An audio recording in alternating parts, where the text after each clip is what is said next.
Okay, आज हमें पढ़ना है इलेक्ट्रॉन नेगेटिविटी के इलेक्ट्रॉन नेगेटिविटी क्या है। एलिमेंट्स जो है पीरियोडिक टेबल के, उन एलिमेंट्स की ये एक प्रॉपर्टी है। क्या प्रॉपर्टी है उसके बारे में हमने पढ़ना है। इससे पहले मैं आपको एक एग्जांपल देती हूँ। फॉर एग्जांपल हम कहते हैं कि हमारे पास यहाँ पर एक एलिमेंट है हाइड्रोजन। हाइड्रोजन के आउटर मोस्ट शेल में 1 इलेक्ट्रॉन है। हाँ, कितने इलेक्ट्रॉन है? 1। अब डुप्लेट कंप्लीट करने के लिए how many electrons hydrogen needed? 1 electron. Duplet complete करना है, 2 इलेक्ट्रॉन्स लेने हैं, स्टेबल होने हैं, उसके लिए हाइड्रोजन को 1 इलेक्ट्रॉन की जरूरत है। दूसरी साइड पे मैं एक और एलिमेंट लिखती हूँ, ग्रुप 7 का एलिमेंट है क्लोरीन। ग्रुप 7 का एलिमेंट है, तो कितने इलेक्ट्रॉन्स होंगे इसके बैलेंस में? 7 इलेक्ट्रॉन्स। कितने इलेक्ट्रॉन्स है? 7 इलेक्ट्रॉन्स। अब इसे ऑक्टेट कंप्लीट करने के लिए कितने इलेक्ट्रॉन? 1 इलेक्ट्रॉन की। अब इसे भी 1 इलेक्ट्रॉन की जरूरत है ऑक्टेट कंप्लीट करने के लिए। हाइड्रोजन को भी 1 इलेक्ट्रॉन की जरूरत है डुप्लेट कंप्लीट करने के लिए। सो ये दोनों क्या करेंगे? अपना 1-1 इलेक्ट्रॉन शेयर कर लेंगे। लेकिन अब क्या है हमारे पास? यहाँ पे क्लोरीन के पास 7 इलेक्ट्रॉन्स हैं, हाइड्रोजन के पास 1 इलेक्ट्रॉन है।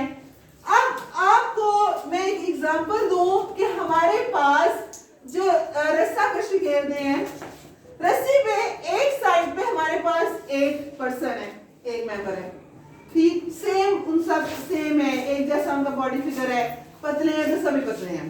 रस्सी की दूसरी साइड पे हमारे पास 7 मेंबर खड़े हैं।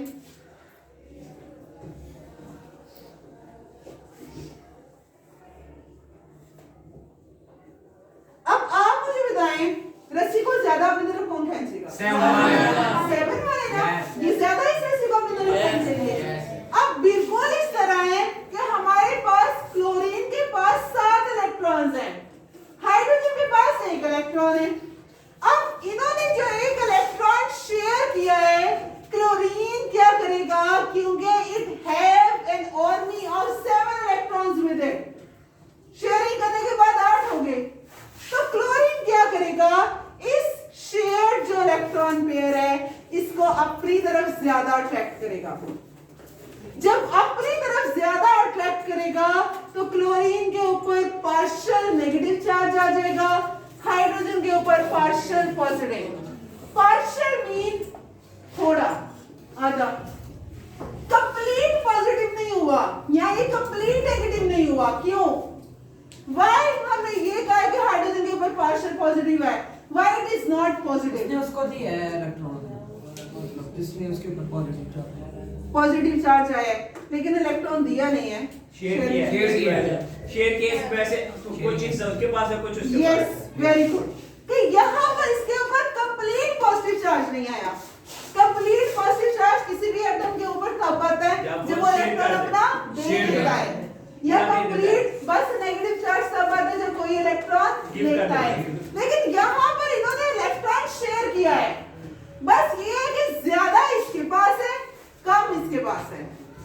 तो ये जो एबिलिटी है, ability of an atom to attract the shared electron pair towards itself, this is known as electron negativity. ये जो प्रॉपर्टी है एलिमेंट की कि ये क्या कर रहे हैं, जो शेयर्ड इलेक्ट्रॉन पेयर है उसको एक मॉलिक्यूल में है, ठीक है, एक मॉलिक्यूल में है, and they are attracting the shared electron pair toward itself. This ability of an atom is known as electron negativity. Is that clear? Yes. Okay. दोबारा मैं आपको एक बार ये बता देती हूँ कि हमारे पास ये कोवलेंट बॉन्ड है ना? यस। अब देखें, ये कोवलेंट है तो ये कोवलेंट बॉन्ड, क्योंकि इसमें शेयरिंग हो रही है, जिस बॉन्डिंग में शेयरिंग हो रही है इलेक्ट्रॉन्स की, वो कोवलेंट है। लेकिन इस कोवलेंट बॉन्ड में हमारे पास अब नेगेटिव और पॉजिटिव भी आ गया है, पोल्स बन गए हैं ना, इसलिए हम इसको पोलर कोवलेंट बॉन्ड कहते हैं, ठीक।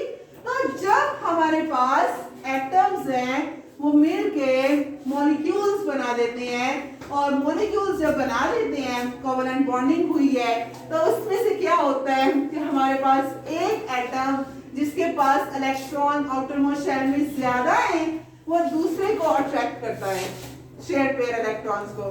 तो ये जो इसकी एबिलिटी है कि इससे ये जो शेयर्ड इलेक्ट्रॉन पेयर है इसको ज्यादा अपनी तरफ खींच है, this ability is known as electron negativity.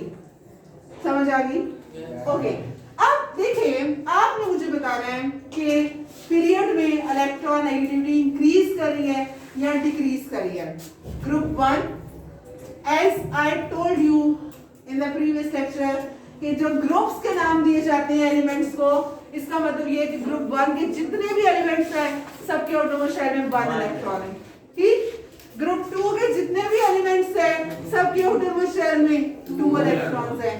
Group 3 के जितने भी एलिमेंट्स हैं सबके ऑटोमोस्ट शेल में 3 हैं। ग्रुप 4 में 4 है, ग्रुप 5 में 5 है, 6 में 6 है, 7 में 7 है, और 8 में 8 है। तो अब आप मुझे बताएं कि जब हम पीरियड में मूव करते हैं फ्रॉम लेफ्ट टू राइट, तो इलेक्ट्रॉन नेगेटिविटी डिक्रीज करती है या इंक्रीज करती है? इंक्रीज। हाउ? क्योंकि देखना उसमें एक है, उसमें 2 3 मतलब ऐसे इलेक्ट्रॉन्स बढ़ते जा रहे हैं। Yes, very good, because valence shell में इलेक्ट्रॉन की आर्मी बढ़ती जा रही है, ऐसे ही है ना? इलेक्ट्रॉन्स बढ़ते जा रही है। पहले जो ग्रुप 1 के एलिमेंट्स हैं उनके पास, वो सब एलिमेंट्स के पास एक इलेक्ट्रॉन है। फिर हम अगले पीरियड, उसी पीरियड का अगला एलिमेंट में मूव करें तो उन सब के पास 2 इलेक्ट्रॉन है। उसी पीरियड के अगले एलिमेंट में बोरान में मूव करें, उसके पास आउटर मोस्ट शेल में 3 इलेक्ट्रॉन है। बिल्कुल बोरान के आगे वाले एलिमेंट कार्बन में मूव करें तो उसके पास आउटर मोस्ट शेल में 4 इलेक्ट्रॉन है। फिर उससे आगे कार्बन के आगे कौन सा है? नाइट्रोजन। नाइट्रोजन 5th ग्रुप में है, उसके आउटर मोस्ट शेल में 5 इलेक्ट्रॉन है। नाइट्रोजन के आगे कौन सा है? ऑक्सीजन, उसके आउटर मोस्ट शेल में 6 इलेक्ट्रॉन है। फिर आगे फ्लोरीन है, उसके आउटर मोस्ट शेल में 7 इलेक्ट्रॉन है। सो इलेक्ट्रॉन बढ़ते जा रहे हैं, जिसकी वजह से जब हम पीरियड में लेफ्ट टू राइट मूव करते हैं तो दिस इज ऑब्वियस कि इलेक्ट्रॉन नेगेटिविटी पीरियड में इंक्रीज करती है। क्या करती है? इंक्रीज करती है, क्योंकि पीरियड में जब हम मूव करते हैं तो हमारे पास आउटर मोस्ट शेल में जो इलेक्ट्रॉन्स हैं वो बढ़े हैं। अब आप ये कहें कि ग्रुप में भी इलेक्ट्रॉन नेगेटिविटी इंक्रीज करनी चाहिए, क्योंकि ग्रुप में एटॉमिक नंबर बढ़ा है, 1 है, 3 है, 7 है, लेकिन उसमें इलेक्ट्रॉन नेगेटिविटी क्यों इंक्रीज? क्योंकि उसमें वैलेंस शेल में तो इलेक्ट्रॉन उतरे रहने हैं। वेरी गुड, क्योंकि एटॉमिक नंबर जितना मर्जी बढ़े, लेकिन जो ग्रुप 1 के जितने भी एलिमेंट्स हैं सबके आउटर मोस्ट शेल में एक ही इलेक्ट्रॉन है। ठीक है, तो और दूसरी बात ये कि ग्रुप 1 में एटॉमिक साइज बढ़ता है। जब एटॉमिक साइज बढ़ेगा तो न्यूक्लियस और आउटर मोस्ट शेल के दरमियान डिस्टेंस कम हो जाएगा। फिर न्यूक्लियस के पास इतना चार्ज नहीं रहेगा कि वो आने वाले इलेक्ट्रॉन को अपनी तरफ खींच सके। सो जब हम डाउन द ग्रुप मूव करते हैं तो इलेक्ट्रॉन नेगेटिविटी डिक्रीज करती है। क्या करती है? डिक्रीज करती है, क्योंकि down the group atomic size बढ़ रहा है, nuclear charge, effective nuclear charge कम हो रहा है, आउटर मोस्ट शेल और न्यूक्लियस के दरमियान डिस्टेंस अट्रैक्शन कम हो रही है, जिसकी वजह से एटॉमिक साइज भी ज्यादा होता है और इलेक्ट्रॉन नेगेटिविटी कम होती है। लेकिन जो ही हम पीरियड में मूव करते हैं तो इलेक्ट्रॉन नेगेटिविटी इंक्रीज करती है। Is that clear? जैसे सबसे ज्यादा फ्लोरीन, जो एक फ्लोरीन एलिमेंट है जो ग्रुप 7 में पाया जा रहा है, इसकी सबसे ज्यादा इलेक्ट्रॉन नेगेटिविटी होती है 4.0। सबसे ज्यादा जो पीरियोडिक टेबल में जिस एलिमेंट की इलेक्ट्रॉन नेगेटिविटी है दैट इज फ्लोरीन, 4Fe। ठीक, उसके आगे तो नोबल गैस पाई जा रही है नियॉन, तो नियॉन तो नोबल गैस है, उसका तो आउटर मोस्ट शेल कंप्लीट है, उसको तो जरूरत ही नहीं है किसी से इलेक्ट्रॉन अट्रैक्ट करने की। ठीक, so it will be no longer electronegative. Fluorine की सबसे ज्यादा इलेक्ट्रोनेगेटिविटी है। क्लियर है सबको? यस। ओके।